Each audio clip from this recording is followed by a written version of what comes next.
Was the trade of DeForest Buckner to the Indianapolis Colts the right move? Well, the short answer is no. The long answer, well, you're going to have to stay tuned to find out. Let's get into it, Niner fans.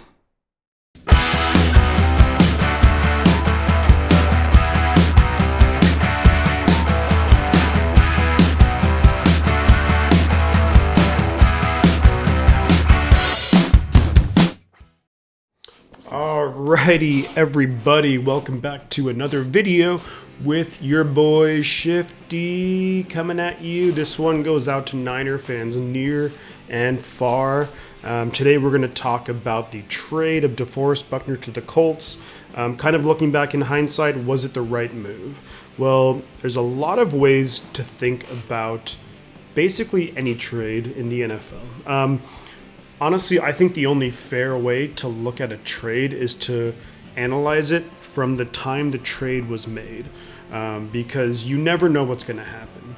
Like, for example, you could trade for, imagine if a team traded for Tom Brady 10 years ago, and then he, in his first game with that team, just destroys his Achilles, destroys his knee or whatever, and is never the same. You would be like, well, maybe the trade at the time was a good trade for the value, but then it obviously didn't end up working out. So what I want to look at is when the Niners made this trade, and did it make sense at the time?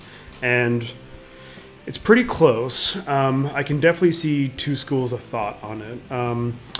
I'm going to try and make a case for the trade and then make a case against the trade. So the case against the trade I'll go with first because it's a lot easier. DeForest Buckner is a star, arguably superstar player in the NFL. Eric Armstead is not, and any first round pick, no matter who they are not guaranteed superstars by any means whatsoever. So if you get a superstar on your team, you don't let him go unless you're getting a whole heck of a lot in return. And the 49ers, they let a superstar, potential superstar, depends how you see DeForest Buckner, they let him walk out the door. Well, they traded him. But, you know, I think another big argument against the trade would be that DeForest Buckner, if you have Buckner and Bosa on your D-line for the next 10 years, you could throw in a lot of other guys who were maybe mid-round picks, veterans, and the D-line is always going to be really solid if you have two superstars on the line. So in that sense, why trade him, for an unknown in terms of a first-round pick, and then for Eric Armstead, who is solid. PFF ratings seem to love Eric Armstead. I think he's pretty good, but Buckner is a superstar caliber player. So 100% agree with anyone, even at the time, who was super against the trade. It makes sense, and then when you look at the contracts, when you break them down, honestly, the contract between Eric Armstead and Buckner is not that far off, because I think anyone who's been looking into the NFL in the last 10, 15 years, it's all about the guaranteed money. And between Armstead and Buckner only got about maybe 5 or 6 million more guaranteed, which over the course of a long-term deal is really not that much. Now, I think the parts that it's going to be a little bit more interesting is making the case for the trade. So the Niners had just come off their Superbowl run.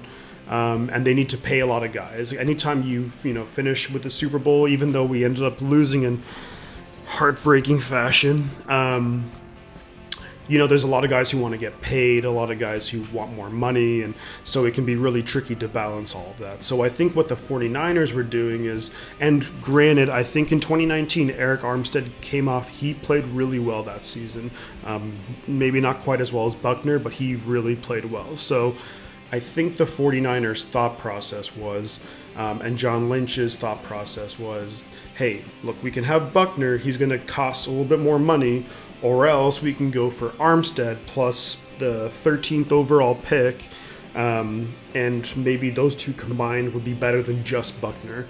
Now, if the 49ers had let Eric Armstead just walk in free agency, because he was a free agent, they probably, if some team gave him a similar deal, they probably would have got a third-round compensatory pick in return. So ultimately it comes down to, what do you value more? Do you value Buckner and a third round compensatory pick, which is the very end of the third round, or else Eric Armstead and the 13th overall pick?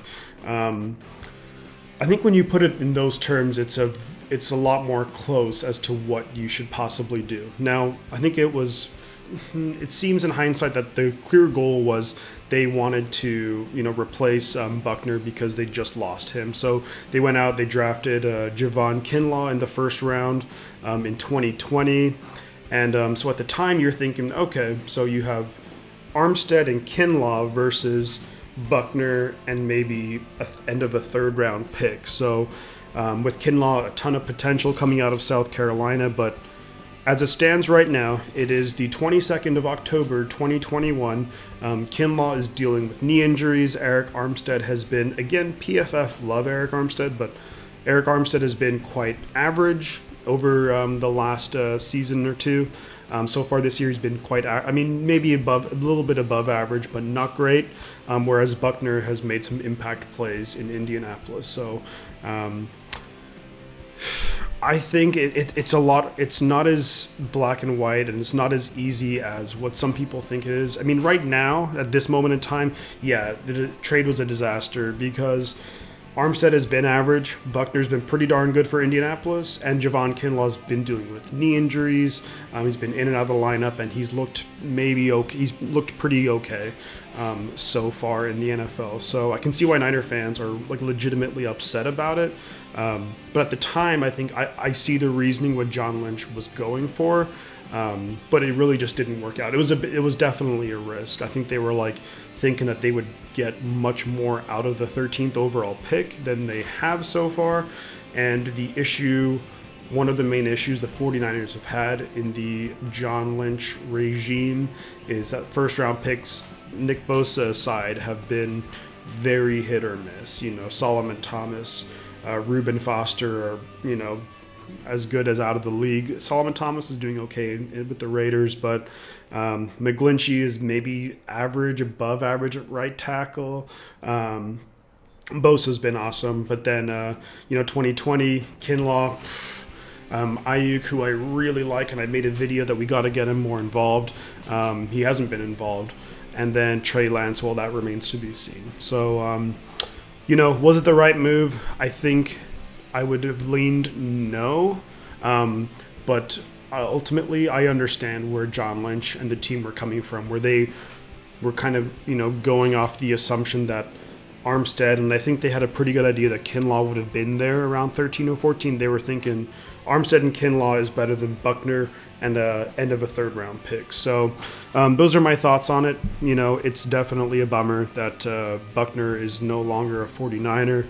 He clearly wanted to stay, and then obviously with Indianapolis coming to town this Sunday, there's been a lot of reports and a lot of talk when Buckner was traded and he wanted to stay. So it's a bummer that it didn't work out. That kind of seems to be the trend of the 49ers for I don't know how long, that just these things don't work out for us. But I think at the end of the day, whenever you look at these trades, it's super easy.